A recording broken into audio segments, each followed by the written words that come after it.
ప్రియమైన ఆంధ్రప్రదేశ్ ప్రజలకి నమస్తే. జరిగిన ఎన్నికల్లో ప్రజలు ఇచ్చిన తీర్పుని స్వాగతిస్తున్నాము. ఖచ్చితంగా ఈ క్షేత్ర స్థాయిలో జరిగినటువంటి ఎన్నికల్లో ప్రజలదే అంతిమ తీర్పు. మీ తీర్పుని ఖచ్చితంగా స్వాగతిస్తున్నాం, గౌరవిస్తున్నాను. ముందుగా అఖండ విజయాన్ని మూటగట్టుకున్న కూటమికి ధన్యవాదాలు. పెద్దలు నారా చంద్రబాబు నాయుడు గారికి, అలాగే పవన్ కళ్యాణ్ గారికి, బీజేపీ సభ్యులందరికీ, పురంధరేశ్వరి గారికి అందరికీ కూడా హార్దిక కృతజ్ఞతలు తెలియజేసుకుంటున్నాము.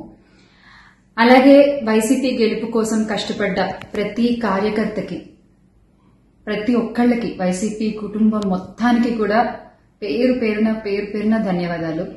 ఎస్, ఓడిపోయాము, కానీ ఒకటి గుర్తుపెట్టుకోవాలి, గెలిచిన నాడు ఎప్పుడూ విర్రవీగలేదు విజయ గర్వంతో. ఓడిపోయిన నాడు ఏనాడు కూడా కుంగిపోలేదు. అలాగే ఈసారి కూడా మన జగన్మోహన్ రెడ్డి గారు మరింత బలాన్ని పుంజుకుని మళ్ళీ ఖచ్చితంగా మీ అందరి సపోర్ట్తో మనందరం కలిసి జగనన్నతో నడిస్తే ఖచ్చితంగా మళ్ళీ ఒక మంచి ప్రభుత్వంగా మనం ఏర్పాటవుతాము.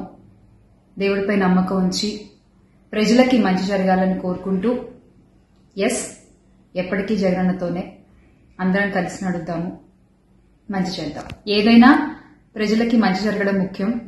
ఈ 5 ఏళ్లు కూడా ఆంధ్రప్రదేశ్కి ఎంత మంచి జరగాలో అంత మంచి జరగాలని మనస్ఫూర్తిగా కోరుకుంటున్నాను.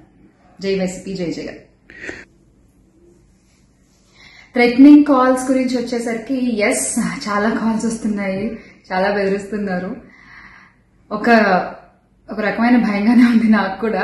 కానీ ఏంటంటే ఒకటే చెప్పాలండి, నేను మీకు ఒకటి నచ్చుతుంది, నాకు ఒకటి నచ్చుతుంది, అలా అని చెప్పి మీకు నచ్చింది నాకు నచ్చిందని చెప్పి మీరు బతకడానికి వీల్లేదు అంటే ఇది చాలా అన్యాయం అన్నా, చాలా అన్యాయం. సో ప్లీజ్, దయచేసి ఏది కూడా వ్యక్తిగతంగా తీసుకోవద్దు. నేను వ్యక్తిగతంగా ఎవరిపైనా విమర్శలు చేయలేదు, చెయ్యను కూడా. ఎప్పటికీ నాకు చాలా గౌరవం ఎవరన్నా కూడా. వ్యక్తిగత విమర్శలు ఏవి నేను ఎప్పుడు చేయలేదు, చేయను, మళ్ళీ చెప్తున్నాను. సో దయచేసి మీరు కూడా ఏది పర్సనల్ గా తీసుకోవద్దు.